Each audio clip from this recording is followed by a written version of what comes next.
Yesu asifiwe. Wana wa Mungu aliye hai, ni wangapi wana ujasiri kwamba wao ni wana wa Mungu? Ni wangapi wana ujasiri kwamba wao ni watakatifu? Ni wangapi ni wajasiri kwamba Mungu anakaa ndani yao? Ni wangapi ni wajasiri kwamba Yesu Kristo anakaa ndani yao? Ni wangapi ni wajasiri kwamba Roho wa Mungu anakaa ndani yao? Ni wangapi wana ujasiri kwamba Bwana ndio ngome yao? Ni wangapi ni wajasiri kwamba Bwana ndiye nuru katika njia zao? Hebu tumaadhimishe Mungu aliye hai. Haleluya, haleluya, haleluya.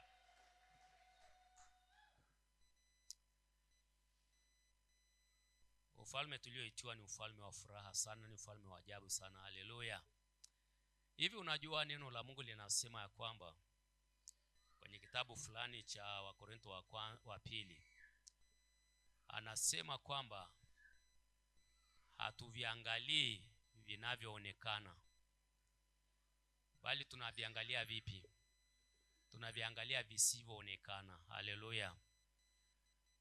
Anasema huku tukiwa hatuviangalii vinavyoonekana, bali tunaviangalia visivyoonekana. Labda niongee kidogo hapa. Anasema hatuangalii vinavyoonekana. Kwa lugha nyingine, hatuangalii vinavyoonekana kwa macho ya damu na nyama.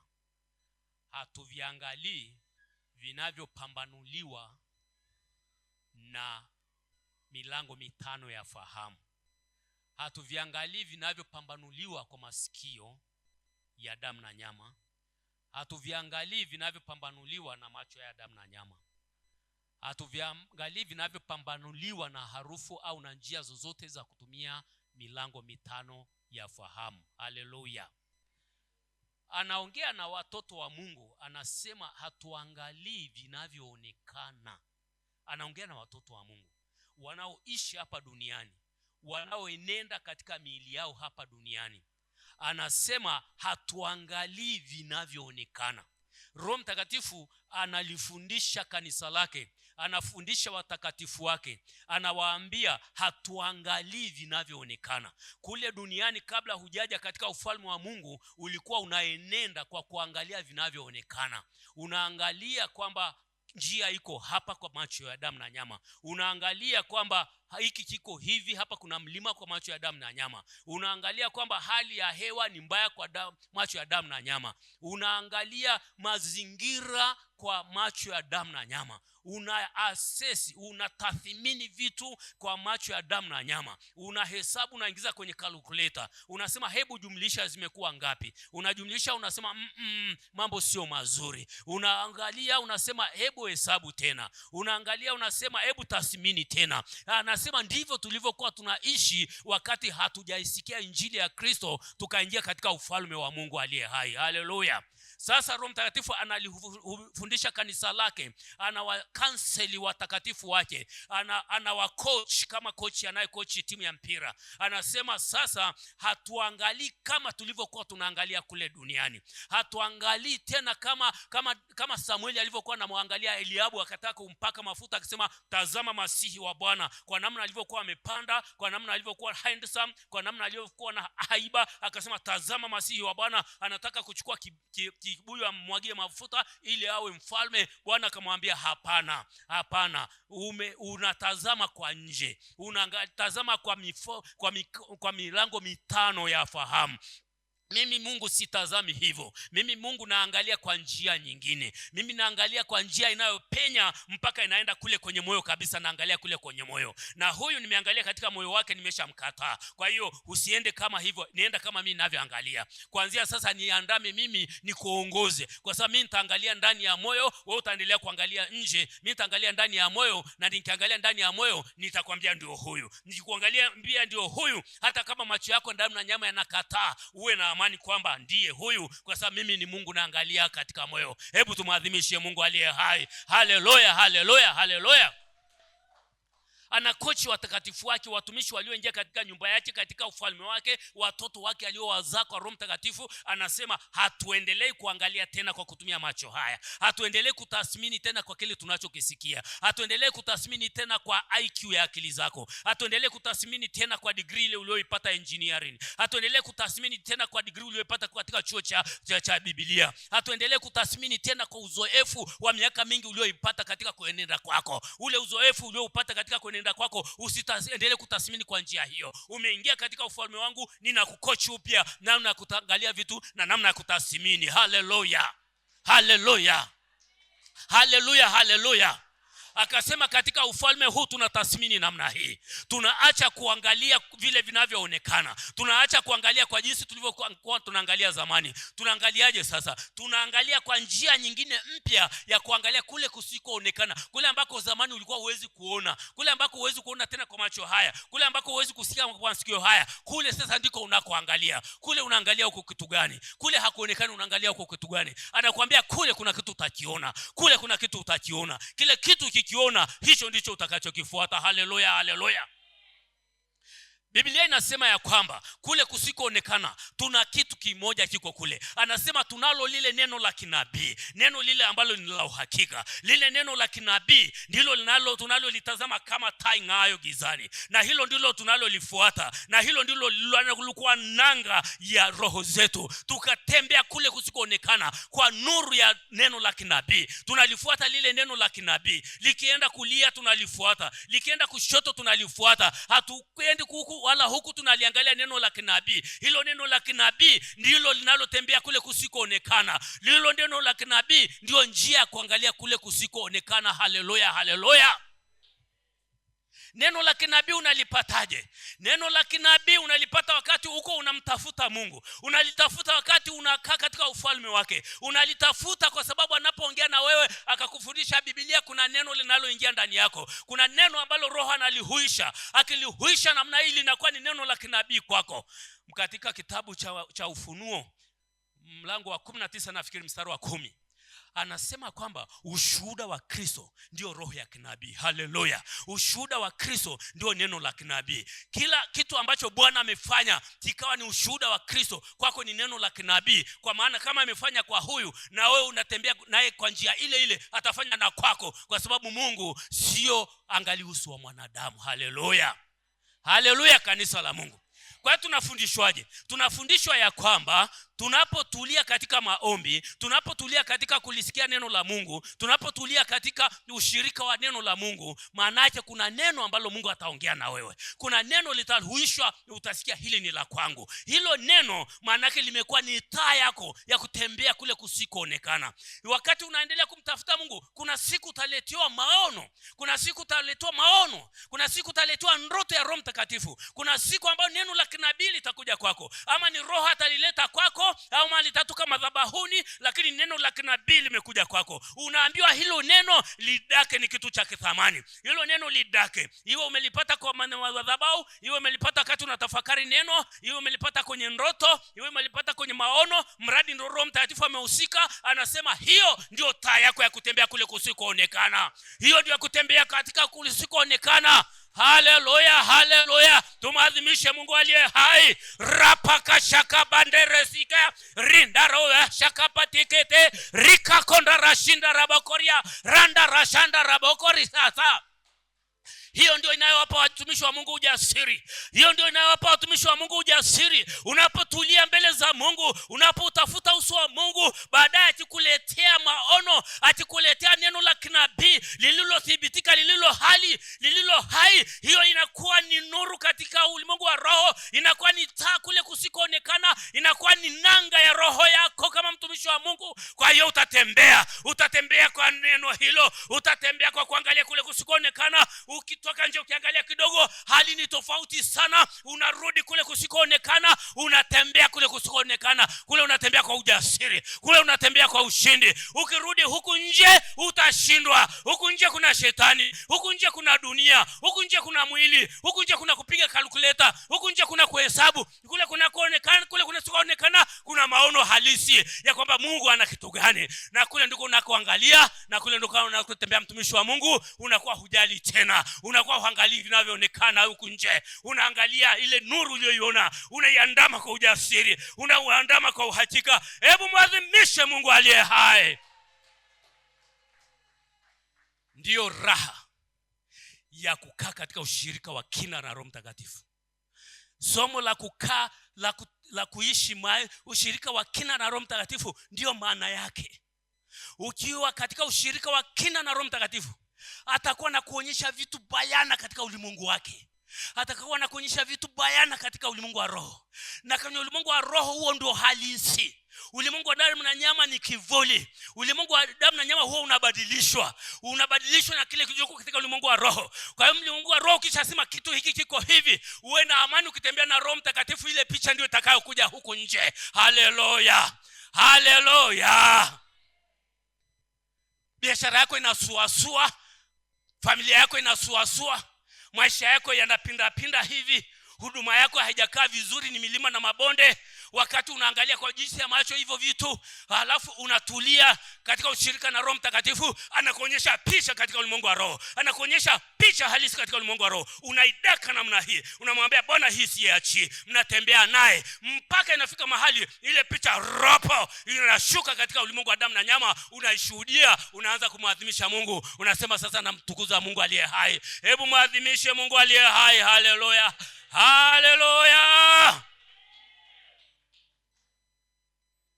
Na kuhamasisha mtu wa Mungu, lipa gharama kupokea neno la Mungu. Lipa gharama. Gharama yenyewe ni kuikana nafsi yako. Gharama yenyewe ni kukubali tu kutii. Ni kukubali kuachilia. Ni kukubali kukuachilia. Umeashika haya kwako, ukayashika kama kitu cha thamani. Umeshika maisha yako kama kitu cha thamani, ukayasimamia mwenyewe, ukayapigia mahesabu mwenyewe. Miaka hiyo yote ulioishi, umepata hapo kitu gani? Umepiga hatua gani? Umefanya maamuzi kwa akili zako za kimwili. Wakati mwingine ukazira, wakati mwingine ukafanya maamuzi tofauti, ukasema mimi nitaenda huku.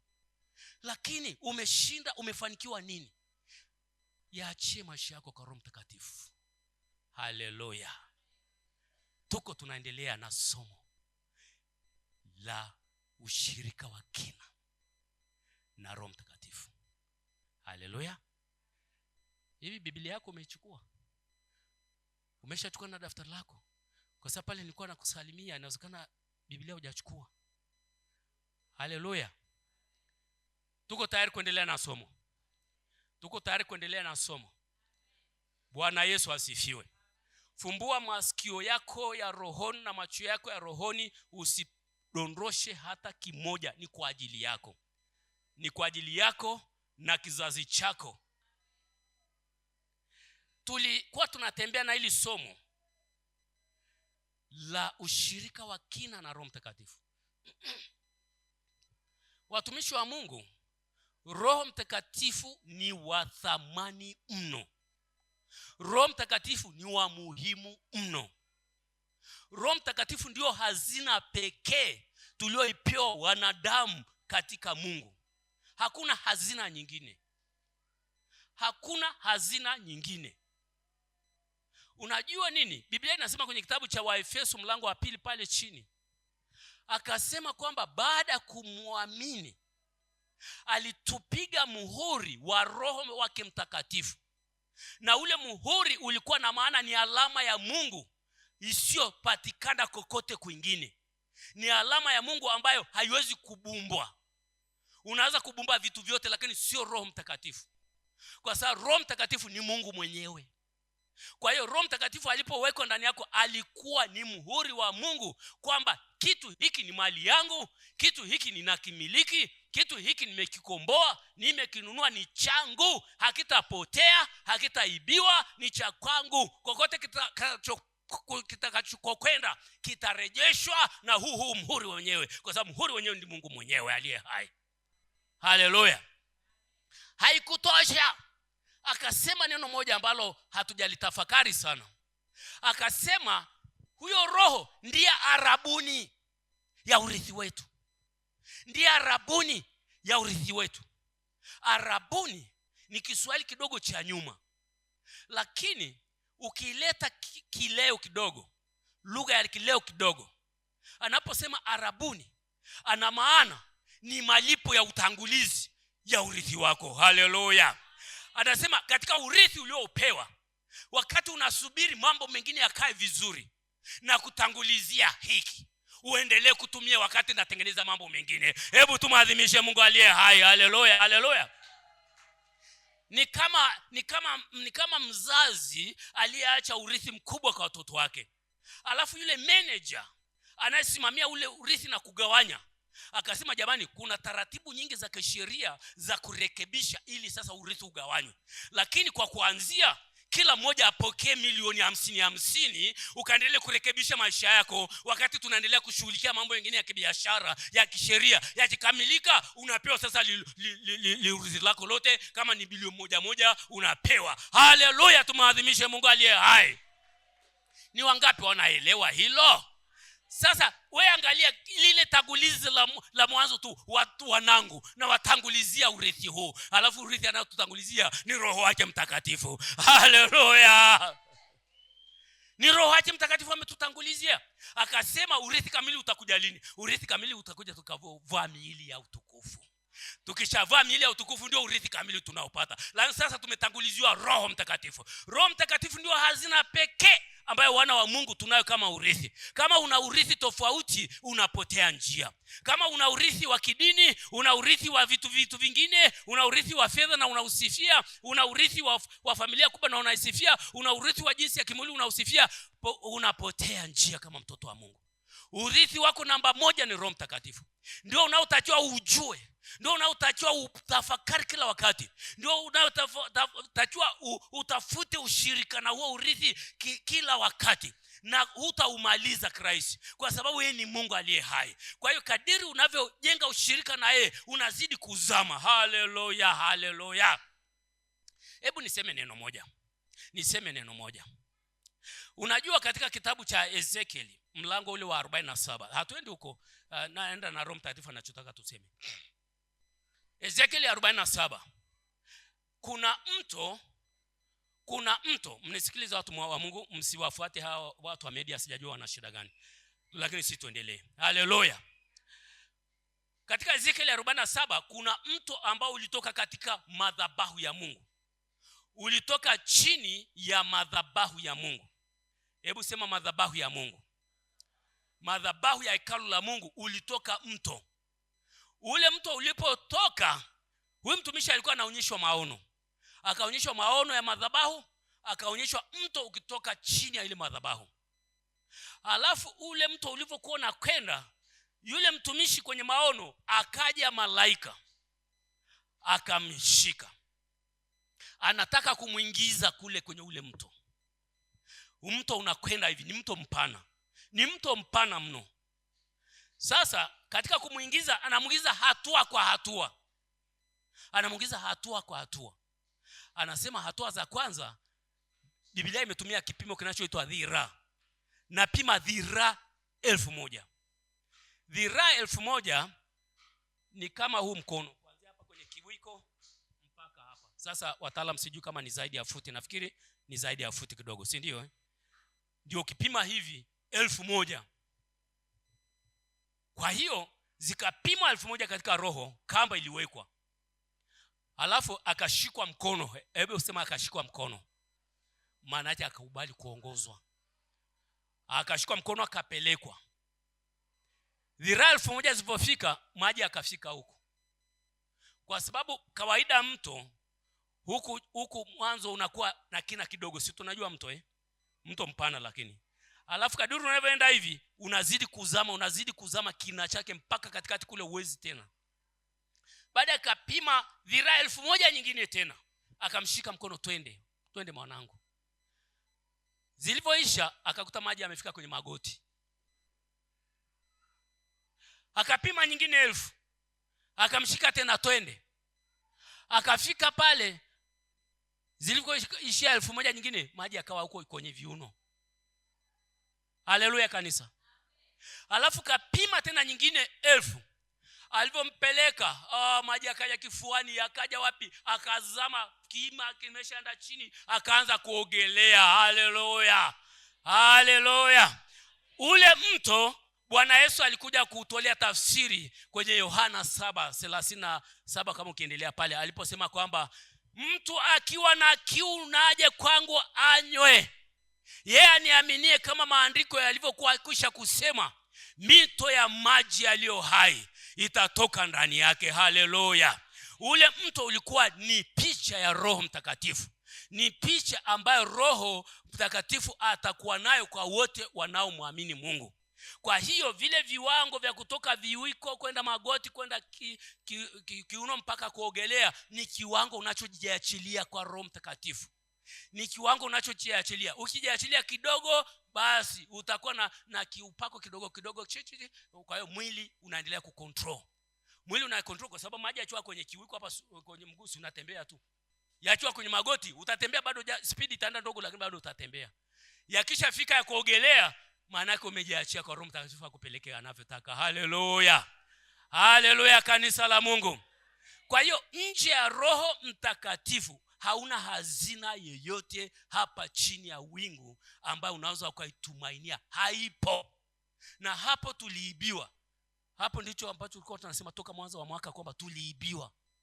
Tuliibiwa kwenye eneo hili la kuongozwa na Roho Mtakatifu. Ndiko tulikoibiwa. Nilikuwa natafakari kutafuta historia ya kanisa hapa Tanzania. Katika kutafakari nikakuta Ukristo uliingia Tanzania hapa mwaka 2932.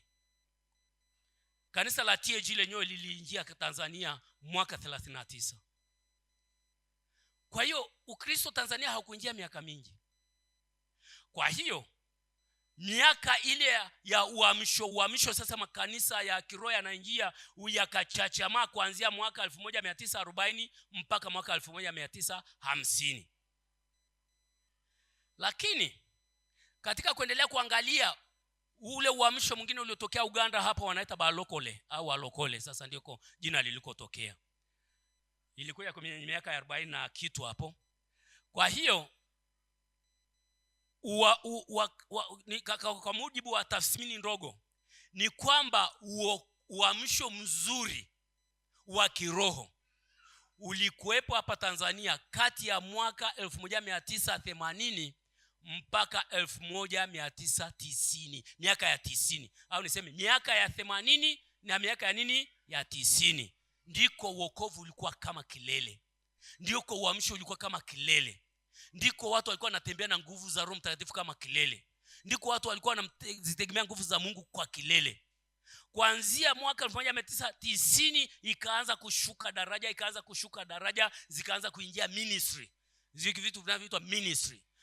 Mtu anaanzisha ministry, makanisa kaanza kukatika kwa nguvu, anakata ili anaenda kuanzisha la kwake hapa, limeenda kidogo anakata yeye na anapeleka hapa, basi akaenda kuja kufika mwaka 2020 hali imeshakuwa sio hali. Mwili umeingia kwenye kanisa kwa sehemu kubwa.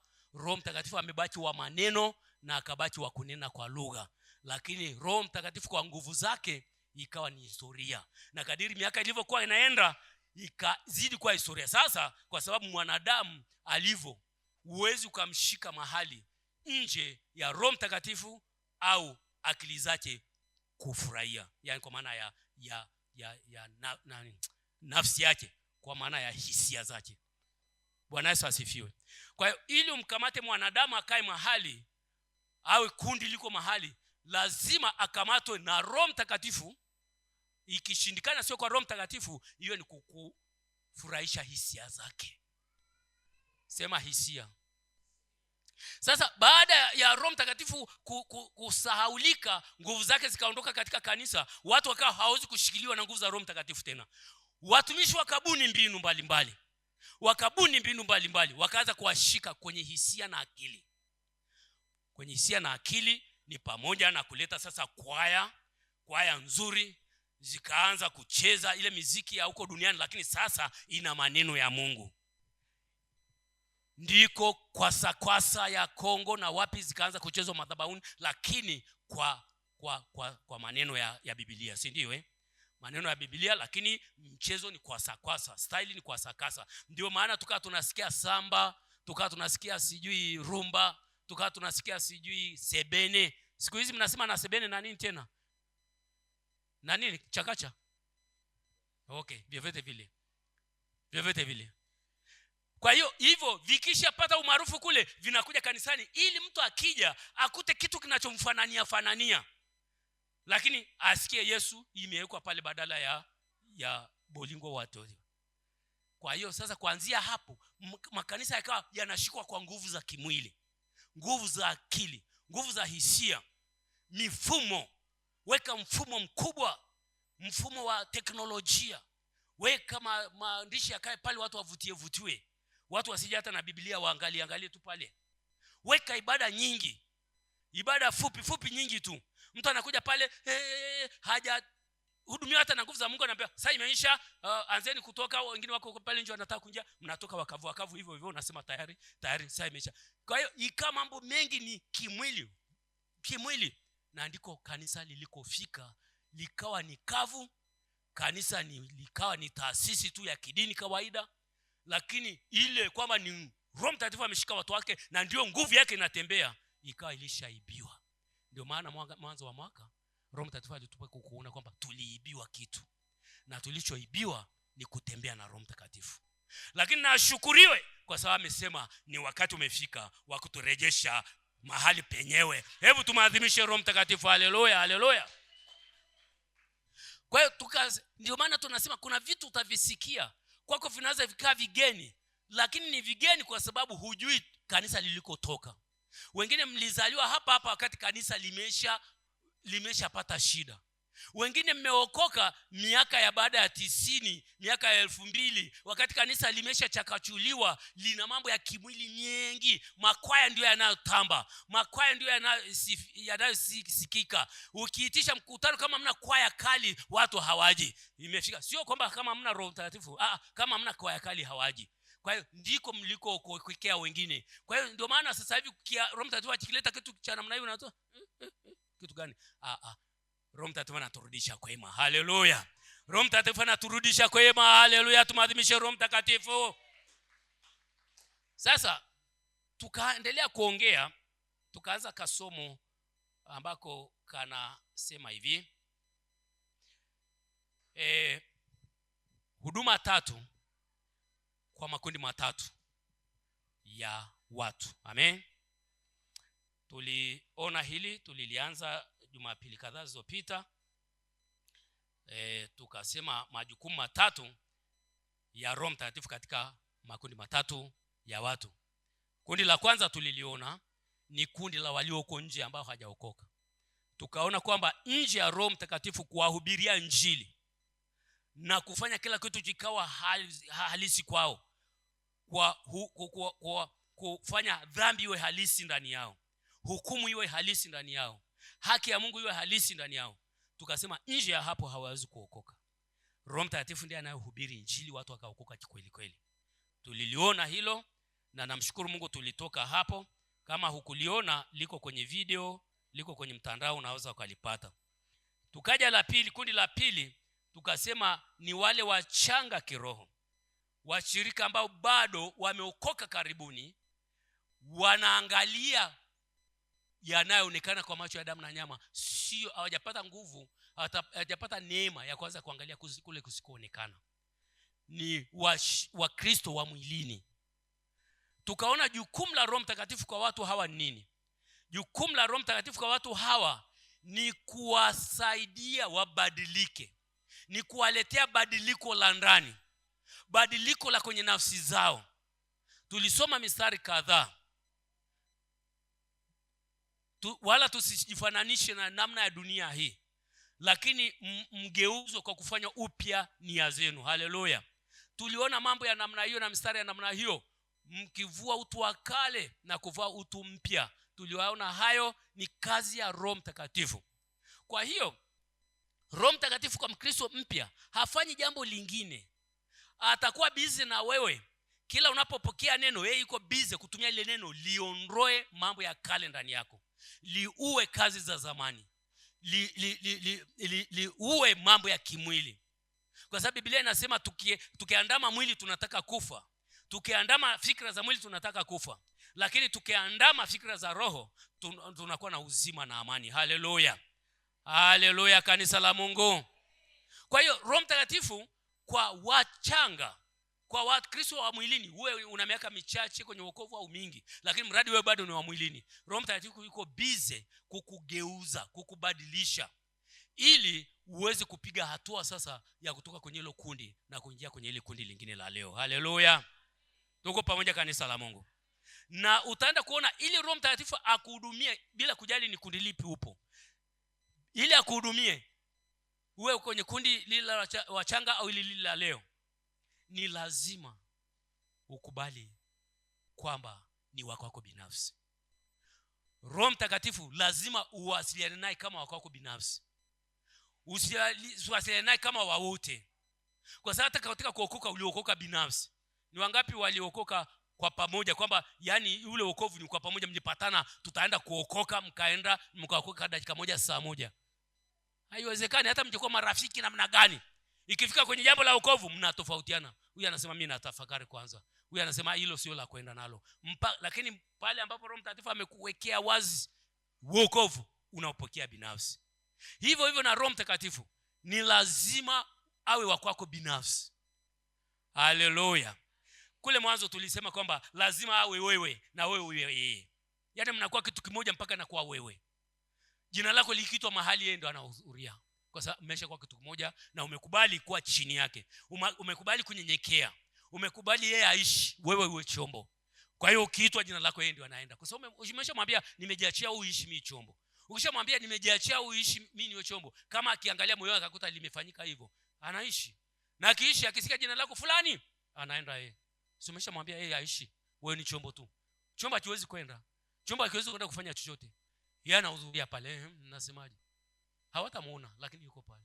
Anahakikisha maslahi yako yanaenda sawa sawa na mapenzi ya Mungu. Haleluya.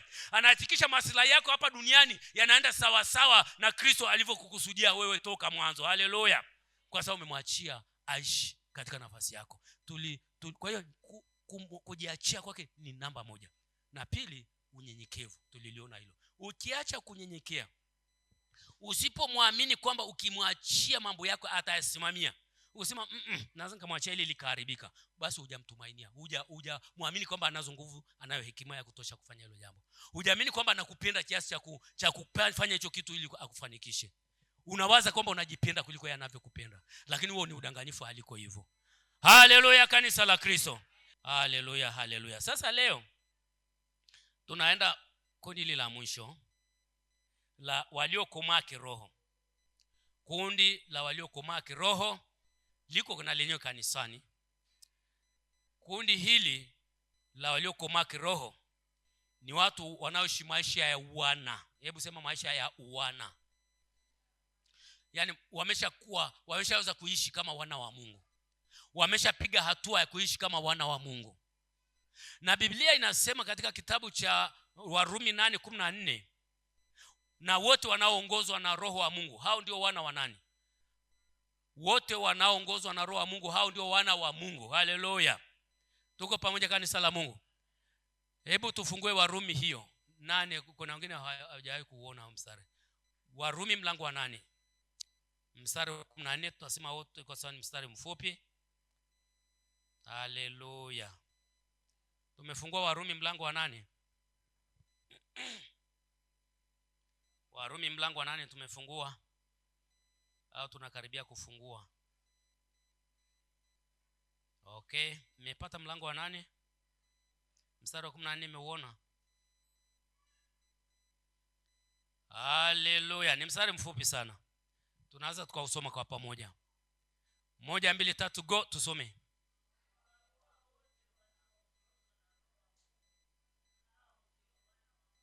Turudie tena 1 2 3 go.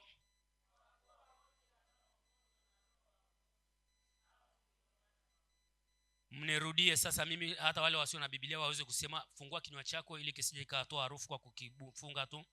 Sema, kwa kuwa wote wanaoongozwa na Roho wa Mungu hao ndio wana wa Mungu.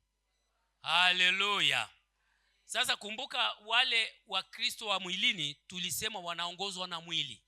Haleluya. Wanaongozwa na mwili kwa sababu wanaongozwa na milango mitano ya fahamu.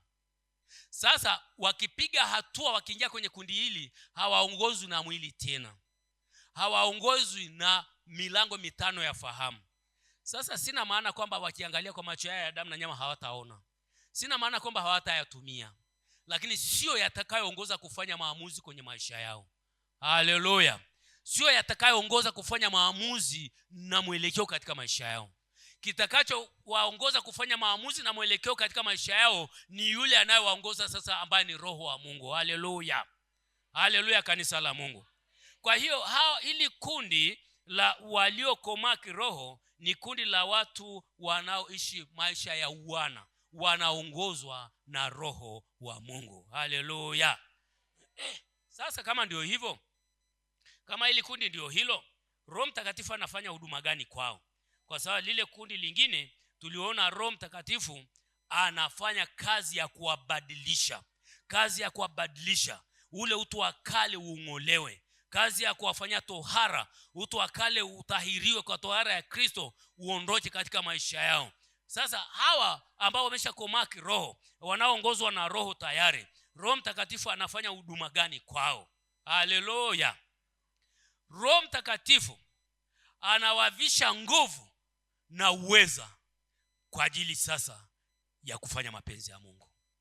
Roho Mtakatifu anawavisha nguvu.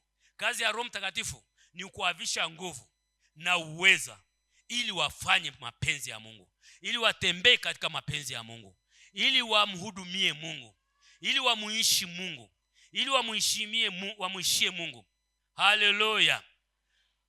Hawajaza nguvu ili waweze kudhihirisha hekima iliyo ya mbalimbali, hekima iliyo ya namna nyingi ya Mungu, ili waweze kudhihirisha matendo makuu ya Mungu, waweze kudhihirisha matendo makuu ya Mungu, waweze kuyaweka wazi matendo makuu ya Mungu, waweze kumtangaza Mungu, waweze kumtangaza Mungu katika ulimwengu huu.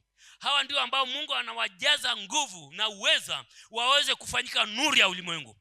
Wakati Kristo anasema ninyi ni nuru ya ulimwengu, alikuwa anaongea habari ya watu ambao wako katika kiwango cha kuongozwa na Roho wa Mungu, watu ambao wamejazwa nguvu, watu ambao wamevishwa nguvu, ili sasa waonyeshe nuru kwa ulimwengu, wamdhihirishe Mungu ulimwenguni. Katikati ya giza wamdhihirishe Mungu, katikati ya Farao wasimamishe fimbo ya Mungu. Na fimbo ya Mungu ikiwa nyoka, wale waganga wakileta fimbo zao zikafanyika nyoka na zao, yule nyoka wa Musa ambaye ni nyoka wa fimbo ya Mungu, achame kinywa chake, ameze zile nyoka zote za wale wachawi, waondoke waende nyumbani, hawana fimbo hata moja, imeshamezwa na fimbo ya Musa. Hebu tumwadhimishe Mungu. Haleluya, haleluya. Hili ndio kundi ambalo Mungu ana kiu sana na shauku kuliona katika kanisa. Ndio kundi ambalo Mungu ana shauku kuliona, kwa sababu hilo ndio vyombo vyake, ndilo ambalo limekubali kwamba kusema sio mimi naishi bali ni Bwana. Ni kundi lile linalosema sio mimi naishi bali ni Kristo ndani yangu. Ni ile kundi linalosema sio mimi naishi bali Roho ndio anaishi. Ukiona anatembea hivi, ni Roho iko ndani yangu, ameushika umili anatembea nao. Wale wanaosema nimekufa pamoja na Kristo lakini ni hai, ila anaishi sio mimi tena, ni Kristo anaishi. Haleluya. Hilo kundi ndio Mungu analolitafuta, na analijaza nguvu kuliko kawaida, analijaza uweza kuliko kawaida. Anatenda kana kwamba ni Mungu mwenyewe, asilimia zote anatembea na huo mwili na kutenda, na sio mwanadamu. Haleluya, sijui kama mnanisikia. Anatenda, anavaa huo mwili wa wewe ambao sasa umeshajiachilia kwake, kwamba unaongozwa na Roho. Anauvaa mwili wako, anatenda mambo yake, kazi zake, mpaka mwanadamu wa kawaida anasema tumejiliwa na miungu kwa jinsi ya kimwili, kama walivyomwambia Petro na Barnaba. Petro na Barnaba na Paulo na Barnaba walifanya miujiza, mpaka wale watu waliokuwa pale walikuwa na miungu yao wanayoitolea sadaka. Walivyoona ile miujiza waliofanya Paulo na Barnaba, Wakasema ile miungu tunayoiabudu leo hii imeamua kutujilia kwa miili ya kibinadamu. Wakaenda kuleta ng'ombe za kuwatolea tambiko, wakaenda kuleta ng'ombe na wakawapa majina. Paulo akapewa jina la mungu wao mmoja na Barnaba akapewa jina la mungu wao wa pili. Wakawaletea ng'ombe wanakuja kuwatolea dhabihu. Ndio Paulo wakaanguka chini wakasema, ndugu zetu, na sisi ni wanadamu kama nyie. Ni neema ya Mungu ndio imetufanya tukawa hivi tulivyo. Haleluya. Kwa hiyo kwa kundi hili, nile kundi likitembea ni Mungu anatembea. Nile Mungu likiongea ni Mungu anaongea. Nile kundi ambalo halishikiki. Nile kundi ambalo halipiganiki. Utapiganaje na Mungu kwa mfano? Utapiganaje na Mungu kwa mfano? Nile kundi ambalo halijitetei. Utamshinda Mungu kwa hoja? Utamshinda Mungu kwa hoja, kanisa la Mungu? Sijui naongea na kanisa la Mungu hapa. Sijui imehama. Wangapi bado wako hapa? Muadhimishe Mungu kama bado uko hapa. Haleluya. Sasa hebu tuone mambo machache hapa. Tuone mambo machache. Hili kundi la muhimu kwa sababu ufalme wa Mungu hapa duniani hausimami bila nguvu. Hausemekani nje ya kuwa na nguvu. Injili ya Kristo isiyo na nguvu za Mungu ni injili feki. Neno la ufalme wa Mungu lisilodhihirishwa na nguvu za Mungu ni feki. Mungu amefanya hivyo kwa sababu anajua kwamba anaileta nuru katikati ya giza. Kumbuka dunia ilikuwa chini ya shetani kabla Kristo hajaja hapa duniani. Kanisa la Mungu, tuko pamoja? Biblia inasema kwamba ndani yake neno ndimo mlimo kuwepo uzima, na ule uzima ukafanyika nuru ya wanadamu. Nayo nuru yang'aa wapi? Gizani. Nalo giza halikuweza kuishinda. Giza lilipambana nayo nuru likashindwa. Maana yake ni kwamba Mungu amekuja duniani hapa ikiwa tororo giza. Kwa lugha nyingine, nuru imeivamia giza. Sio kwamba giza limevamia nuru. Nuru ndio imevamia giza kwa sababu dunia ilikuwa gizani toka mwanzo. Kwa hiyo Kristo alipokuja ni nuru imevamia giza. Na alipozaa watu wake, maana alikuwa wale watu wake, sasa ni nuru imevamia giza. Kwa hiyo kila mahali ili ushinde hiyo nuru lazima uende na nguvu za ufalme. Huwezi kwenda na maneno na ukashinda hilo giza. Hilo giza sio kwamba liko kienyeji, hilo giza ni la shetani. Na shetani sio kwamba yuko hana uelekeo. Shetani hauna utaratibu. Yeye akiwa mfalme anawasaidizi mpaka anawakuwa vitongoji. Shetani mpaka wakuwa vitongoji. Yaani kwenye kitongoji chako kuna kiongozi wa shetani yuko pale. Anambia ule mtaa vipi? Anasema kuna kimama fulani bwana kinasema kimeokoka na siku hizi kimechachama hapa na moto unatuachia hapa. Tufanye njia gani? Mdhoofishe aanze kupunguza kwenda kanisani. Mpatie majukumu, fanya mabadiliko kwenye nyumba yake ili shughuli zimzidi aziende tena kanisani. Akipungua kwenda kanisani huo moto utapungua. Wanafundishana mbinu. Unaona mambo yametokea. Ndio maana Biblia inasema tunashindana na hila za shetani. Haleluya. Kanisa la Mungu, Biblia haijatuambia tunashindana na shetani. Hamna mahali popote ambapo Biblia inasema tumpige shetani. Hamna Biblia mahali popote inasema tunapigana na shetani. Biblia inasema tunashindana na hila za shetani. Haleluya. Maana yake anatumia mbinu, akili. Anasema muondolee hiki. Wakati anahangaika na hiki hata kuja kanisani. Wakati anahangaika na hiki hata omba. Moto utapungua na nyinyi mtakuwa na amani kwenye kitongoji chenu. Wanafundishana mbinu. Lakini kama tunatembea na Roho Mtakatifu na sisi ni vyombo, wakati wanafundishana mbinu, Roho Mtakatifu yuko mbele ya taarifa, yuko mbele ya agenda. Wakati wanafundishana hivi, Roho Mtakatifu anashika kunong'oneza uko mbele yao. Roho Mtakatifu anakunong'oneza uko mbele yao. Saa zote wanasema kila tukifanya hivi inashindikana. Kila tukifanya hivi tunashindikana. Kwa sababu tunaye Mungu ndani yetu. Hebu tumaadhimishe Mungu. Haleluya, haleluya, haleluya. Tutaenda kuona. Hebu tuone mistari miwili chache kwanza, tuone kwanza inayotuhakikishia kwamba ufalme wa Mungu nje ya nguvu tusahau. Hebu nenda Wakorintho wa kwanza. Nataka kwanza tujidhirishe kwamba katika ufalme nje ya nguvu za Mungu tusahau. Tutakuwa na taasisi ya kidini.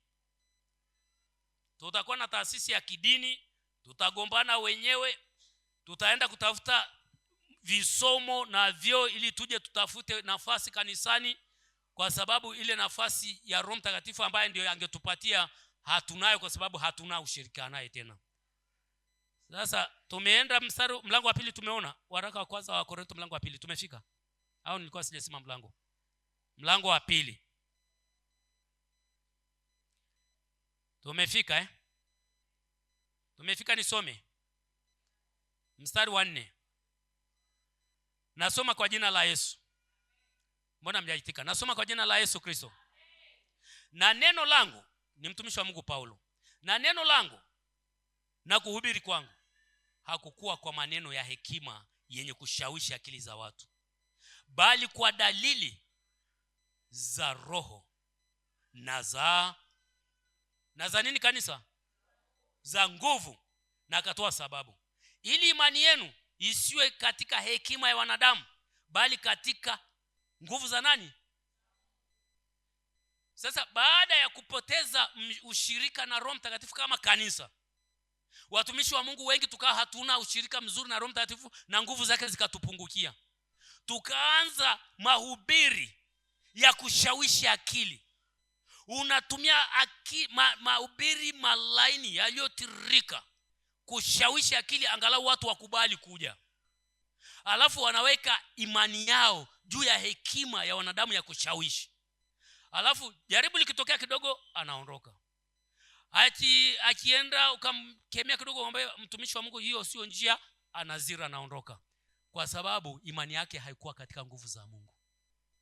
Lakini neno la Mungu na mtumishi wa Mungu anasema alipokuwa anahubiri, alikuwa anaongea kwa maneno ambayo hayavutii kibinadamu. Hata wale watu wanaofuatilia mambo ya hotuba za mahubiri makanisani tunayojifunza na chuoni huko, wangemfuatilia wakati anahubiri, wangesema huyu mtu amepelea kwenye kuandaa hotuba, amepelea. Lakini akasema ile ilikuwa inaandamana na Roho na nguvu, na watu wakaamini nguvu za Mungu na wakasimama, kanisa la Mungu likaendelea mbele. Haleluya.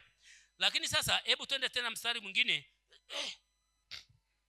hapo, lakini twende mlango wa 4 wa Korintho hiyo, lakini mlango wa 4. Wewe naomba msome wote. Mstari wa 19 unasema hivi: lakini nitakuja kwenu upesi. Anaongea habari ya watu walioingia kanisani wakaanza kuleta mafundisho ya kuharibu imani. Wakaanza kuleta injili zingine kusema ili ukamilishwe lazima ufanye hiki na hiki, ili utoboe lazima utumie mafuta, lazima utumie udongo kama ilivyo siku za leo. Lakini wale wakawa naambiwa ili ukamilike lazima utahiriwe, lazima ushike torati, wakawa wanaharibu. Lakini wakawa nasema na hata huyo Paulo wenu kwani ni mtume sawa basi? Yule sio mtume kama kana Petro bana. Ili nini? Ili waachane naye, wapokee yale mafundisho ya uongo. Sasa Paulo anapoandika huu waraka anasema hivi, mstari 18 anasema basi wengine wamejivuna kana kwamba siji kwenu. Lakini mtumishi wa Mungu anasema mstari 19, lakini nitakuja kwenu upesi nikijaliwa, nami nitafahamu si neno lao tu wajivunao, bali na kitu gani? Bali na kitu gani kanisa? Na nguvu zao. Kwa hiyo kama wanajivuna kwamba wana neno la Mungu, tunataka tuone nguvu za Mungu zikiandamana na hilo neno. Kama hamna nguvu za Mungu zinazoandamana na hilo neno, maana yake ni mwili tu uko kazini, maana yake ni hekima ya kibinadamu tu iko kazini. Lakini wakidhihirisha nguvu za Mungu aliye hai, basi nitajua kwamba na wao wametoka kwa Mungu aliye hai. Haleluya. Lakini sasa naomba mstari wa 20 tusome kwa pamoja, kwa sababu hiyo ni kama kanuni. Sasa ni kama amehitimisha kama kanuni. Mstari wa 20 tusome kwa pamoja, kanisa la Mungu. 1 2 3 go.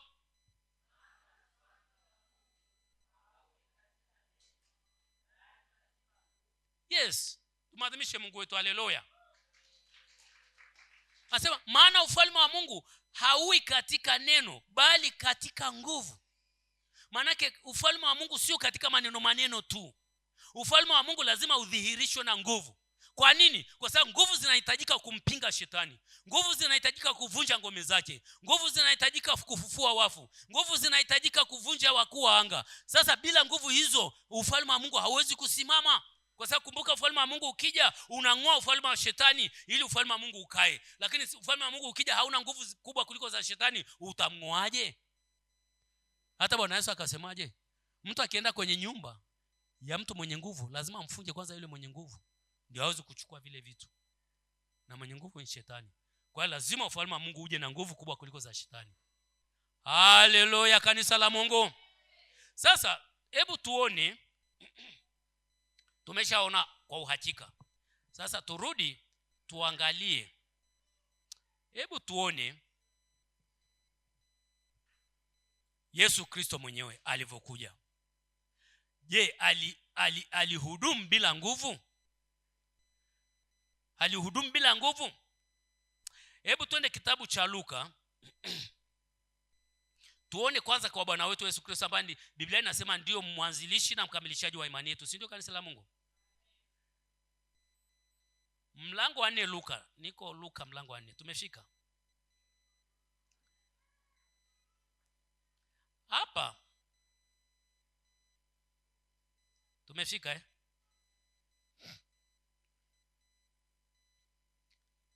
Tumefika watakatifu. Sasa tunataka tumuone Yesu. Yesu alizaliwa ni mwana wa Mungu kwa sababu mimba yake ilitungwa na mbegu ya Mungu. Tuko wote tunakubaliana Tunakubaliana kanisa la Mungu? Mnaniangalia kwa huruma namna hiyo? Ni maandiko hayo. Haleluya. Mariamu alitungwa mimba kwa uwezo wa Roho Mtakatifu kwa mbegu ya neno la Mungu alilolipokea kwa imani. Haleluya kanisa. Kwa hiyo Yesu alizaliwa ni mwana wa Mungu. Kwa hiyo hata ule mwili wa Yesu ulikuwa hauna ile dhambi ya Adamu, kwa sababu Adamu hakutoa ile mbegu. Kwa hiyo Yesu alikuwa kama mwana wa Mungu. Yesu akawa na ufahamu wa kimungu wa kujifunza maneno ya Mungu na kuyaelewa kama mtoto wa Mungu. Na ndio maana akiwa na miaka 12 tu, Biblia inasema, siendi huko, utaenda kufanya Bible study. Biblia inasema akiwa na miaka 12 tu alienda hekaluni na wazazi wake. Kama kawaida ilikuwa ni sikukuu. Wazazi wake wamemaliza, wanarudi, wanawaza wako na mtoto wao, kumbe amebaki hekaluni. Ana miaka 12. Wanaenda huko, baada ya siku 2 wanamtafuta kwenye msafara wa muoni, walipogundua hayupo wanarudi. Huku wana huzuni, wanasema tumempotezea wapi? Na Mariamu anajisikia vibaya kwa sababu anajua ana historia ya huyo mtoto. Sasa wanafika hekaluni, baada ya kuuliza wanafika hekaluni, wanamkuta, Biblia inasema yuko katikati ya madaktari wa sheria. Haleluya. Yuko katikati ya wasomi, madaktari wa sheria, Mafarisayo, watu gani wale? Makuhani. Yuko katikati yao, anahojiana nao juu ya maandiko. Na Biblia inasema wakashangaa, ujuzi huu, uweza huu, ufahamu huu ameupata wapi mtoto wa miaka 12? Wakashangaa. Haleluya. Kwa hiyo lazima ujue Yesu alikuwa akiwa na hekima ya neno la Mungu. Logos ilikuwa imejaa ndani yake. Kama ni neno la Mungu kukua kwa wingi ndani yetu, kama Biblia inavyosema, kwake kilikuwa limesheheni tayari. Sio kwamba alizaliwa limesheheni, alijifunza na akalielewa, kwa sababu alikuwa hana mambo yanamshikashika huku ya dhambi na nini. Hakuzaliwa kwenye dhambi yeye, alikuwa mtakatifu toka kuzaliwa. Haleluya kanisa la Mungu. Nataka niwape ka historia. Na Biblia haikumfichua Yesu baada ya miaka 12, miaka 13, 20, 25 mpaka 30 haikufichua. Lazima ujue kuna mambo makubwa yaliendelea. Kama akiwa na miaka 12 tu anahojiana na madaktari wa sheria, akiwa na miaka 25 unawaza alikuwa anafanya nini? Hata kwa kuwaza tu. Atakuwa chini ya pale? Alikuwa chini ya pale? Miaka 12 anahojiana na madaktari wa sheria, Mafarisayo, anawahoji, anawajibu. Wanamuuliza maswali anajibu, anawauliza wa maswali wanashangaa. Miaka 12. Akiwa na miaka 20, akiwa na miaka 25, si atakuwa yuko mbali sana. Lakini Biblia ikaficha. Haleluya. Ikaficha kwa sababu Mungu alijua, pamoja na kumfahamu sana, pamoja na kujua mapenzi ya Mungu sana kwenye neno, lakini Mungu alijua hataweza kufanya kazi yake mpaka kitu fulani kifanyike. Tuko pamoja Twende basi Luka 4. Luka 4 ni pale ambapo Yesu anaenda kujaribiwa na Ibilisi. Mstari ule wa kwanza, kwa sababu Yesu alitoka kubatizwa akajazwa Roho Mtakatifu. Mstari wa kwanza unasema, na Yesu akiwa amejaa nini? Roho Mtakatifu, alirudi kutoka Yordani, alikwenda kubatizwa akaongozwa na nani? Na Roho, kwa muda wa siku ngapi? 40 nyikani.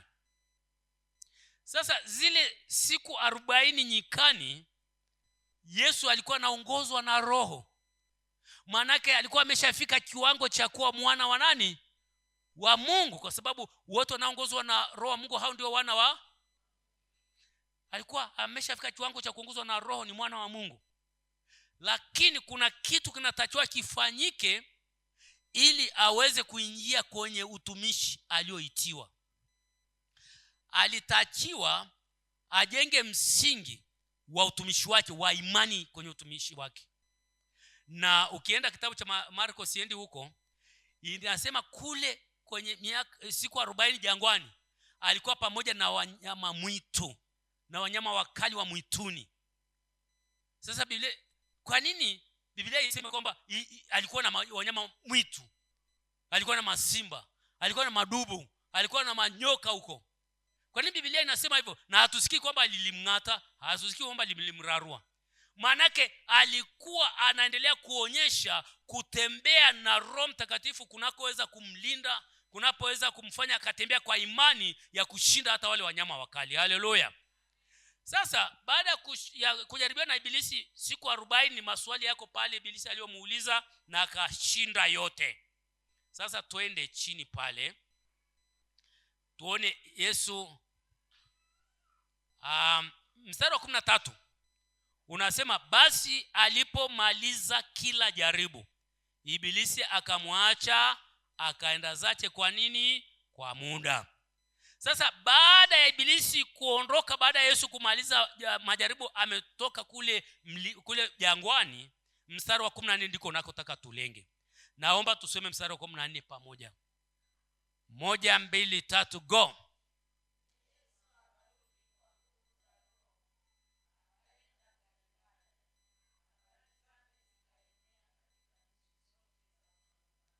Haleluya. Nataka tuone tofauti kitu hapa. Nguvu za Roho aziongelewi wakati anaenda. Wakati anaenda wanasema alikuwa amejaa nini? Roho Mtakatifu. Alikuwa anaongozwa na nani? Roho Mtakatifu. Lakini anaporudi anarudi na nini? Na nguvu. Angalia Biblia yako. Yesu akarudi kwa nguvu za Roho. Anarudi ameshavishwa nguvu. Haleluya. Kuna vitu viwili Yesu alifanywa. Alipakwa mafuta kwa Roho Mtakatifu, alafu akavishwa nguvu. Kwa nini akapewa vitu viwili? Kupakwa mafuta kwa Roho Mtakatifu na kujazwa Roho Mtakatifu ni kwa ajili ya kuongozwa kwenye mapenzi yote ya Mungu bila kukosea. Kuvishwa nguvu ni ili sasa usimamishe ufalme wa Mungu, ni ili sasa uvunje kazi za shetani. Hiyo haiwezekani nje ya nguvu za Mungu aliye hai. Hebu tumaadhimishe Mungu kama tuko pamoja. Haleluya. Kwa hiyo akarudi kule jangwani kwa nguvu za Roho. Akaenda Galilaya, habari zake zikaenea katika nchi zote za kando kando. Wakati anatoka Jordan, habari zake hazijaenea. Amejaa nguvu lakini habari zake hazijaenea. Kwa nini? Nguvu inatakiwa. Kumbuka mapepo yanazuia kitu chote cha Mungu kisisifike. Lakini amerudi na nguvu. Mstari wa 15 unasema, naye alikuwa akifundisha katika masinagogi yao, akitukuzwa na watu wangapi? Akitukuzwa na watu wote. Walikuwa wanamtukuza kwa sababu gani? Sio kwa sababu ni Yesu, si alikuwa nao miaka 30. Wanamtukuza kwa sababu ya nguvu ambazo ameshavishwa na Mungu. Haleluya. Wewe wanayekujua kila siku kwenye mtaa wako, ukifikia kiwango ukavishwa nguvu, ghafla wanakusema. Ghafla taarifa zako zinakuja mpaka mkoani. Wanasema kule Nyamalembo bwana, Kuna mama mmoja ikapanda na kashuka, habari zako zinaanza kuenea kwa sababu umevishwa nguvu za Roho Mtakatifu. Hebu tumaadhimishe Mungu aliye hai. Haleluya. Sasa hilo ni moja. Lakini hebu tuone kipengele kingine, Matendo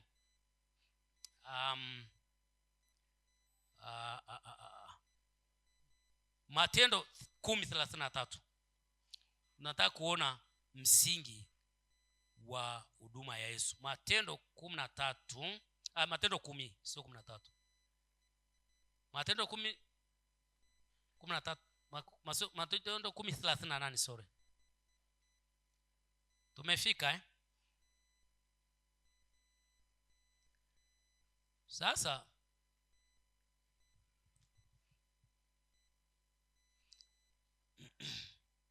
mstari ule wa 36 ili tuone tunakoenda. Anasema neno lile alilowapelekea wana wa Israeli, akihubiri habari njema na amani kwa Yesu Kristo ndiye Bwana wa wote. Jambo lile ninyi mmelijua, lililoenea kote katika Yudea, likianzia Galilaya, baada ya ubatizo aliohubiri Yohana. Haleluya. Tuko kanisani Mstari wa 38. Habari, anasema neno hilo ni neno gani sasa? Analisema mstari wa 38. Habari za Yesu wa Nazareti. Ile neno kuanzia jinsi naomba msome nyie. 1 2 3 go.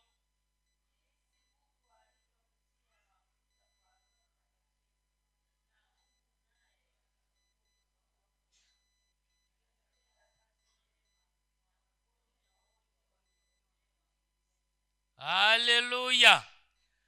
Habari za Yesu wa Nazareti, jinsi Mungu alivyomtia mafuta kwa Roho Mtakatifu na nguvu, naye akazunguka huko na huko akitenda kazi njema na kuponya wote walioonewa na ibilisi, kwa maana Mungu alikuwa pamoja naye. Haleluya. Hizi nguvu tunazovishwa ni nguvu za Mungu, kwa hiyo inakuwa ni Mungu yuko pamoja nasi. Haleluya. Haleluya, kanisa la Mungu.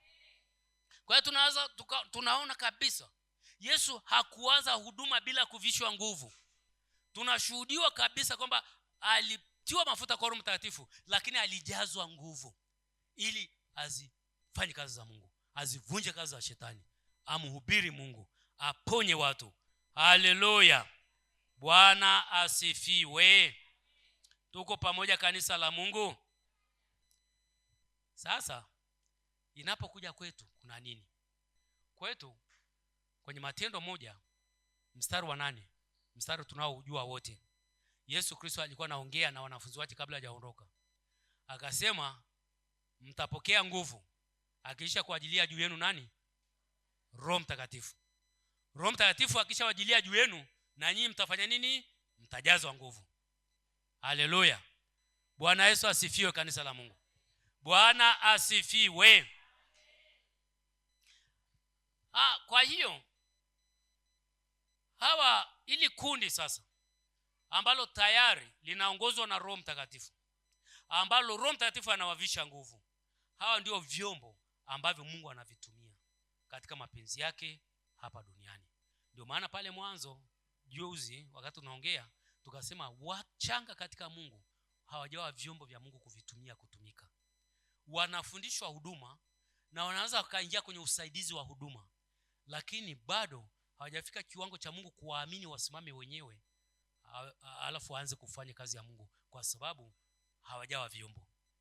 Hawajawa vyombo na Roho Mtakatifu ndio akaishi. Haleluya. Bwana Yesu asifiwe. Kwa hiyo hawawezi kuwa ndio wakasimama katika nafasi zile ambapo Mungu ameshaka kwenye kanisa. Wengine mitume, wainjilisti, manabii, wachungaji, walimu na wengine ziko nafasi nyingi Mungu aliweka kwenye kanisa, ni pamoja na wahudumu mbalimbali. Yaani hawawezi wakasimama wakatenda kazi za Mungu nje ya hapo, lakini wakisha vishwa Roho Mtakatifu na nguvu, watasimama watafanya kwa utukufu wa Mungu. Bwana Yesu asifiwe. Mfano, wewe tayari una huduma ya uimbaji. Mungu amekupandikizia huduma ya uimbaji. Umeitambua hiyo. ukamtafuta Mungu, kwa sababu kuvishwa nguvu kunakuja kwa kumtafuta Mungu. Kuna kumtafuta Mungu katika kujiachia, katika maombi, katika kumsikiliza Roho Mtakatifu na kuongoza ufanye nini. Ukamtafuta Mungu ukajazwa nguvu. Haleluya. Mtasimama hapa. Haijalishi huo wimbo unatirika vizuri namna gani au hautiriki vizuri. Kitakachoamua ni kwamba nguvu ziko katika huo wimbo. Nguvu za Roho Mtakatifu ziko katika hicho kinachofanyika saa hiyo. Haleluya. Kanisa la Mungu, mnanisikia? Wangapi wananisikia? Haitajalisha vyombo vinapigwa vizuri namna gani. Haitajalisha kuna vyombo vikubwa namna gani. Haitajalisha wapiga solo wametoka Dar es Salaam, wametoka wapi. Haitajalisha hilo. Unajua tuliingizwa mitini hapa mpaka wakati mwingine tunaenda kukodisha wapiga solo kwenye klabu ya usiku. Amesha kesha huko asubuhi tena na appointment kwenye kanisa fulani. Anapaka mafuta, anachukuja mbio, analipwa hela yake, anaanza kupiga solo. Kipindi cha praise. Amelewa, yuko na hangover. Tuliingizwa mitini. Na ashukuriwe Kristo anayetutoa huko. Haleluya. Lakini haijalishi kama Roho Mtakatifu amekupa hiyo huduma ya uimbaji. Sio wewe umejipa, ila yeye amekupa, kwa sababu ndiye anayegawa majukumu katika kanisa. Biblia inasema kwenye kitabu cha wa Korintho wa kwanza mlango wa 12, si ndio Kanisa la Mungu tuko pamoja. Anasema kuna karama mbalimbali, lakini Roho ni yeye yule mmoja. Kuna huduma mbalimbali, lakini Bwana mwenye kusimamia hizo huduma ni yeye mmoja, bali Bwana Yesu. Kuna utendakazi wa aina mbalimbali, lakini Mungu anayesimamia utendakazi wa hizo kazi ni Mungu mmoja. Haleluya. Kwa hiyo Roho Mtakatifu ndiye anayesimamia vyote katika kanisa. Kwa hiyo kama ameshakupa hilo huduma ya uimbaji, alafu usipele, ukamtafuta mpaka akakuvisha nguvu. Kwa lugha nyingine, ukamtafuta mpaka ukatoka kwenye mwili, ukatoka kwenye kuongozwa na mwili, ukatoka kwenye kuachana na mambo ya mwili. Mambo ya mwili tunayajua yote, hatuna haja kurudi huko. Ukaachana na mambo ya mwili, ukaanza kuongozwa na Roho. Huongozwi na mwili tena, huongozwi na hisia za kimwili, huongozwi na hasira za kimwili, huongozwi na chuki za kimwili, huongozwi na kuzira kimwili, bali unaongozwa na Roho. Unampenda Bwana kwa sababu ndiye anakuongoza. Unampenda Bwana kwa sababu ndiye aliyeweka hicho kitu ndani yako. Unampenda kwa sababu ndiye atakayetukuzwa kwa hicho kitu kilichoko ndani yako. Haleluya. Alafu amekujaza sasa, uko hapa unalihudumia kanisa, kwa sababu amekuchagua wewe. Ukisimama hapa, kanisa litahudumiwa, naye Mungu atahudumiwa mbinguni. Haleluya. Kwa hiyo wakati umesimama hapa, haijalishi ni tenzi umeimba, kwa sababu shida ni kwamba ni tenzi tu tuliimba. Tungekuwa tumeimba ile aliyoimba Paul Clement tukaimba hapa, watu wangechangamka. Ni hisia tu, wanachangamka kihisia. Watu wachangamke kiroho, sio kihisia. Haleluya. Sasa ukiwa hapa umejazwa nguvu, hizi nguvu ziongelewa hapa, tutaendelea kuziona siku nyingine Mungu akitupa neema. Hapa ni utangulizi. Bwana Yesu asifiwe. Hapa ni utangulizi, tutaendelea kuyaona hayo juu ya nguvu, kwa sababu hili ndi kundi lile ambalo linatakiwa limtukuze Mungu. Kwa hiyo pana maneno mengi ya kuongea hapa, kuna maneno mengi ambayo Roho Mtakatifu anataka kuongea hapa. Haleluya. Kwa hiyo unaposimama namna hii, umejazwa zile nguvu, haijalishi sauti yako inakoroma, haijalishi sauti yako imechuniwa na mwalimu anayetoka Dar es Salaam, imechuniwa na we mwenyewe, haijalishi inakoroma haiko laini. Kinachojalisha ni kwamba Roho Mtakatifu yuko kwenye hiyo sauti. Kinachojalisha ni kwamba mwambie Roho Mtakatifu, kwa hili ni la kwako, litumie kuimba. Kwa ile unaimba ni Roho Mtakatifu anaimba. Kumbuka kuna neno linasema kwamba Bwana atakuwa katikati ya kanisa akimsifu Mungu pamoja na kanisa lake. Kwa hiyo Roho Mtakatifu yuko ndani yako. Unajisahau wewe mwenyewe. Unasema napoimba ni Roho Mtakatifu ameshika hii sauti, ndiye anaimba. Niliposimama hivi, Roho Mtakatifu ndio yuko kwenye huu mwili, ndio alisimama. Nilivyovaa hiki kitenge, nilivisha mwili ambao Roho Mtakatifu ameuvaa. Unasimama hapo, unaanza kuimba. Ile ukiimba zile nguvu za Mungu zikianza kuchemka, kwa sababu ziko ndani yako sasa, zikianza kuchemka, na sisi tunaoongozwa kuimba tuko huko, na sisi tunafuata tunavyoongozwa. Zile nguvu zikianza kuchemka, wingu linaanzia hapa hapa. Haleluya! Wingu linaanzia hapa hapa kwa waimbaji, tumadhimishe Mungu. Haleluya! Wingu linaanzia hapa hapa kwa waimbaji, wenyewe wanaanza kulainika kwa nguvu za Mungu. Lakini kwa sababu wao ni vyombo tayari wameandaliwa na limtafuta Mungu, wanapata neema ya kutokuanguka chini, wanapata neema ya kutokulala chini, wanapata neema ya kusimama ngangari. Alafu nguvu zinaanza kuenea, zinaanza kulitembelea kanisa huko. Unaona mmoja anadondoka pale, unaona mmoja analia pale, unaona mmoja amejazwa nguvu za Roho Mtakatifu ananena pale, unaona mmoja pepo limechomoka pale, unaona mmoja anasimama anasema nimepona tayari. Unaona mmoja alikuwa anaumwa kichwa kimeachia. Unaona watu wanahudumiwa. Ile ibada ya kusifu inamalizika, ni machozi, ni ushuhuda, watu wanagaragara. Hamna kusema muda wa ibada ya kwanza imeisha, tokeni haraka ibada ya pili ingie. Watu wanagaragazwa na nguvu za Roho Mtakatifu. Ni huduma inatoka kwa watu wanaojitambua kwamba ni vyombo vinavyohudumu kwa roho na kwa nguvu ya Roho Mtakatifu. Tumaadhimishe Mungu pale ulipo kama unaelewa jambo hili. Rika rashaka rabaseketete.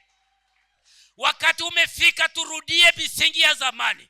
Roho Mtakatifu anataka turudi kwenye misingi. Turudi kwenye misingi ile ambayo yeye ndiye anayehudumu madhabahuni. Kwenye misingi ile ambaye akisimama hapa akihudumu sio usafi, sio maneno yalivyonyooka, sio misamiati ilivyo migumu, sio lugha inavyovutia, lakini ni dalili za roho, ni na nguvu za roho. Watu wanahudumiwa kule. Hatuhitaji kukwambia njoo hapa tukuombee. Tukiwa tunaongea hapa wewe unapona, tukiwa tunaongea hapa unapokea majibu, tukiwa tunaongea hapa wewe unainuliwa. Ndio kwa sababu roho anahudumia. Hebu tumadhimishe Mungu. Haleluya, haleluya, haleluya. Simama pale ulipo.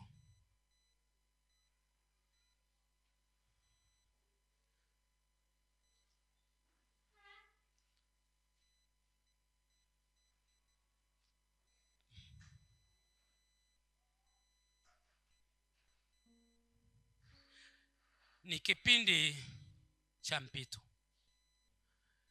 Ni kipindi cha mpito kutoka kwenye kulala usingizi kama kanisa,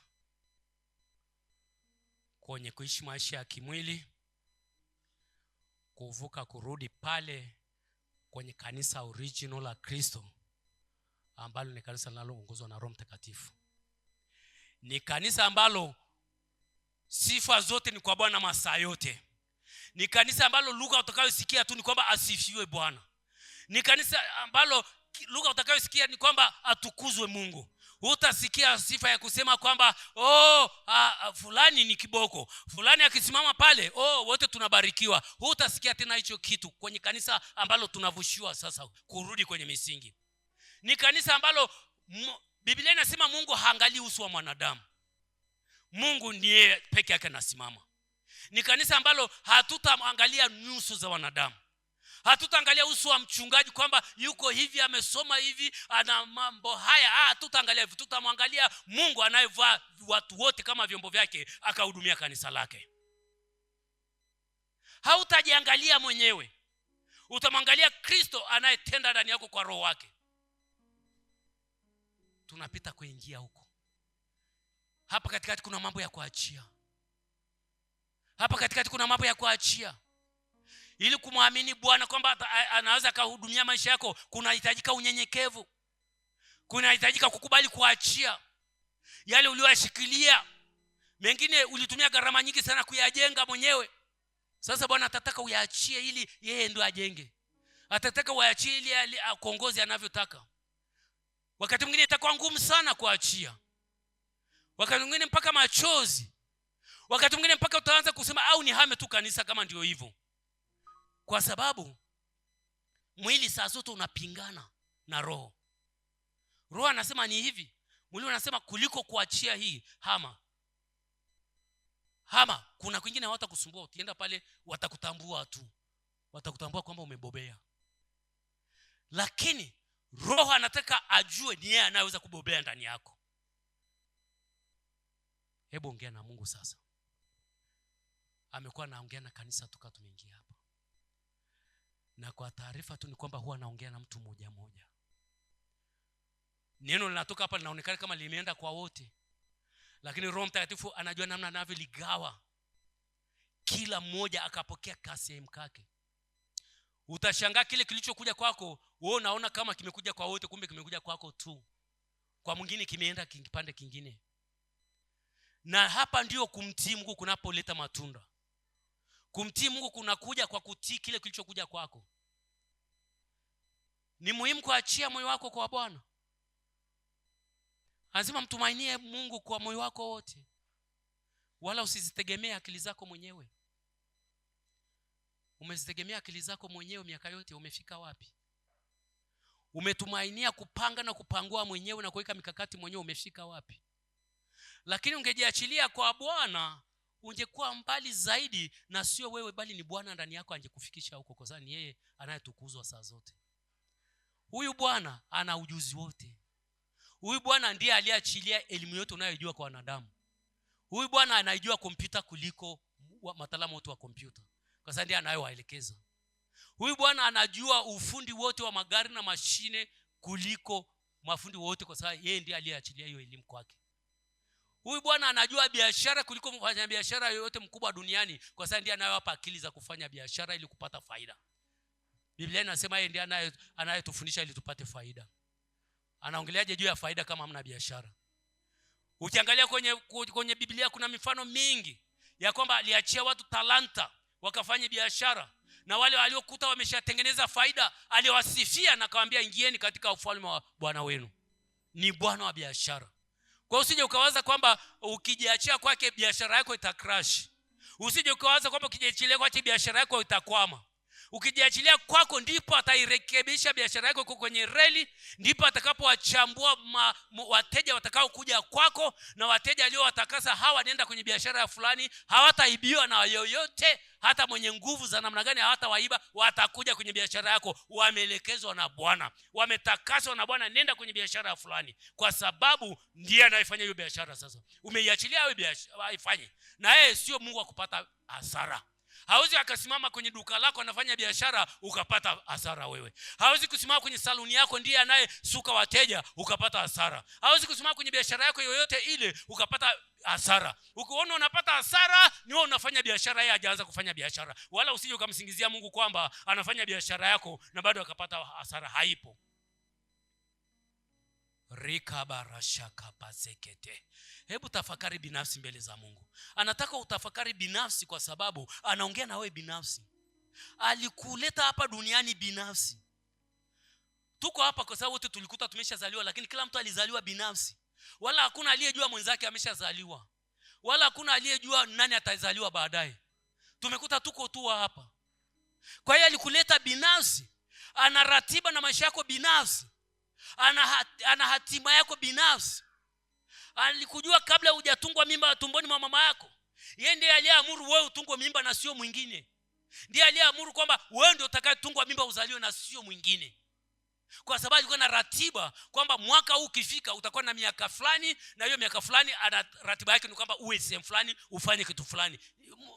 Ndiye Mungu aliye mkuu. Hebu tafakari mbele zake. Ameongea na nini na wewe? Ni wapi anataka ujiachilie? Ni wapi anataka kukurudisha? Kwa sababu inawezekana ndani ulisha safiri ukaenda mbali sana, lakini anataka kukurudisha. Yeye ndiye anayekujua. Ndiye aliyekupanda hapa. Ungeweza kukuta huko kwenye ushirika mwingine kabisa. Fumba macho endelee kutafakari mbele za Mungu. Yeye ndiye aliyekupanda hapa. Usije ukawaza kwamba fulani unajua ndiye alinikaribisha hapa nikakuta nimeshakuja nikakuta nimekaa. Ni yeye aliunganisha vitu vyote uwe hapa. Na kama aliunganisha uwe hapa, maana yake alikusudia siku ya leo usikie maneno kama haya, kwa sababu anayasema yeye. Ruhusu ili neno likuhudumie. Usifanye moyo wako kuwa mgumu.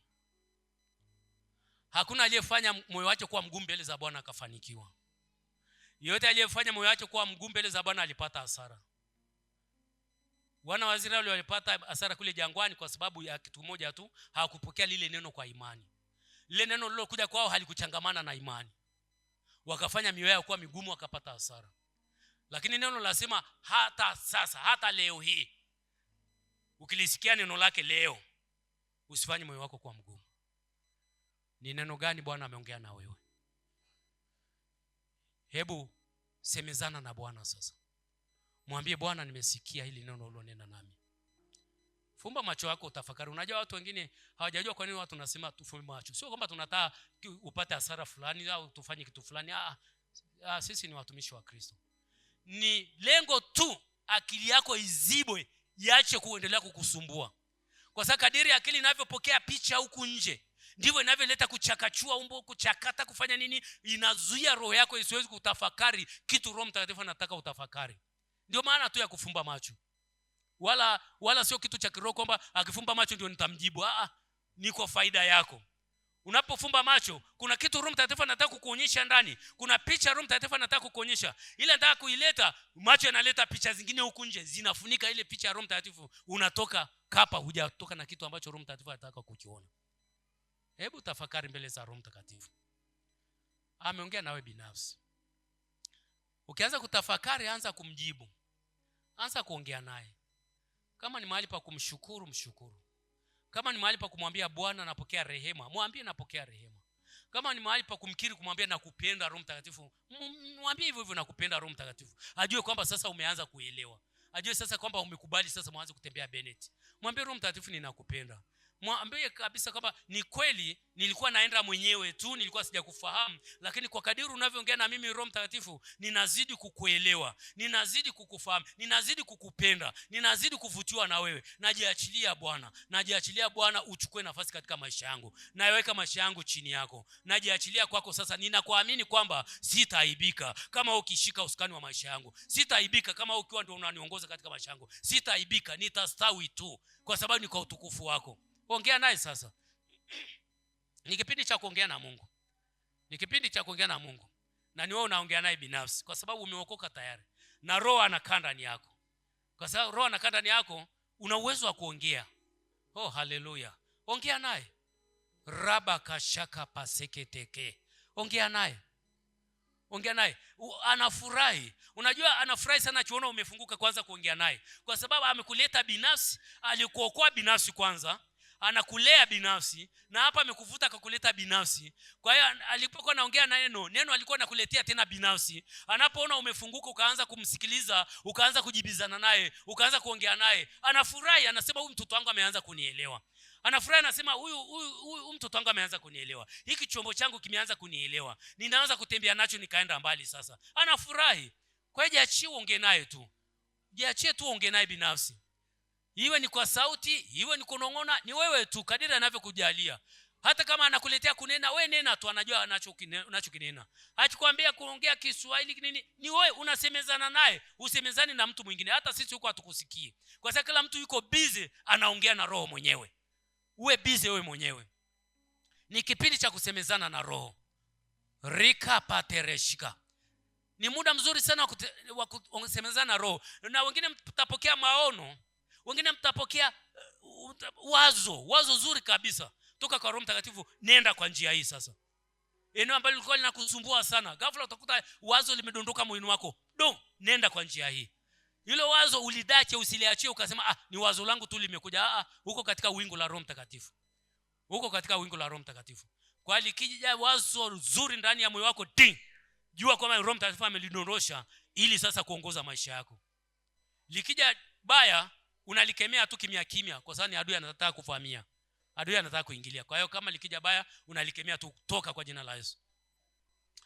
Tunakushukuru Bwana. Tunakutukuza Roho Mtakatifu. Ni wewe unayesema na kila mmoja katika kusanyiko. Ni wewe unayesema na kila mmoja uliyemleta katika kusanyiko. Ni wewe unayesema na watumishi wako. Ni wewe unayesema na watoto wako. Ni wewe unazungumza na watoto wako. Uliwapaka mafuta kwa Roho wako Mtakatifu, ambao unawavisha nguvu, na wengine unawabadilisha, unawageuza kwa kuwafanya upya fikra zao ili wafikie hatua ya kuishi maisha ya uwana. Na wengine wameshafikia uwana, uko katika kuwatengeneza wajaze nguvu, uwavishe nguvu ili watembee katika mapenzi yako, ili wafanye mapenzi yako ili wafanye utumishi uliowaitia. Nakushukuru Bwana. Nakushukuru Roho Mtakatifu. Naliweka kanisa mikononi mwako sasa. Asante Roho Mtakatifu kwa yote ambayo umeyafanya katika kanisa lako. Nakushukuru kwa huduma na utumishi unaofanya katika kanisa lako. Nakushukuru kwa ajili ya kila mmoja, namna unavyoendelea kumhudumia na kumuimarisha. Katika jina la Yesu Kristo wa Nazareti. Heshima, sifa na utukufu ni kwako pekee. Naliweka kanisa mikononi mwako Bwana. Neema yako iendelee kulitunza. Nguvu zako zikaendelee kulitunza. Watoto wako kaendelee kuimarishwa katika kipindi hiki cha mpito, cha kutoka kule ambako tulikuwa tunaishi maisha ya kimwili, kutoka kule tulikokuwa tunaishi maisha ya kidini, kule tulikokuwa tunaishi maisha ya mapokeo ya wazee. Tunapita kuja sasa katika maisha yale ya mwanzo, maisha ya kuenenda katika Roho Mtakatifu. Umjalie kila mtoto wako. Umjalie kila mtoto wako. Hakuna mtoto wako ambaye huwezi kumsaidia akaishi kwa Roho Bwana. Wote ni watoto wako, unajua kuwasaidia. Naliweka kanisa mikononi mwako. Utukuzwe Mungu mkuu. Pokea heshima, pokea sifa na utukufu peke yako uliyestahili Bwana. Katika jina la Yesu Kristo. Amen. Amen. Tumadhimishe Mungu wetu. Haleluya, haleluya, haleluya, haleluya. Mungu awabariki sana. Mungu awabariki sana. Mbaraka wa Kristo uwe juu yenu. Neema ya Kristo iwe juu yenu. Roho wa Kristo aendelee kuwafunika. Roho wa Kristo aendelee kuwaongoza. Roho wa Kristo aendelee kuwatengeneza. Roho wa Kristo aendelee kuwajaza. Roho wa Kristo aendelee kuwa furaha yenu. Roho wa Kristo aendelee kuwa amani yenu. Roho wa Kristo aendelee kuwa pendo lenu. Katika jina la Yesu Kristo. Amani ya Kristo iwe juu yenu. Ushirika na Roho Mtakatifu endelee kudumu kwenu. Amani ya Mungu iwahifadhi. Nguvu za Mungu ziwalinde wote. Katika jina la Yesu. Mungu awabariki sana.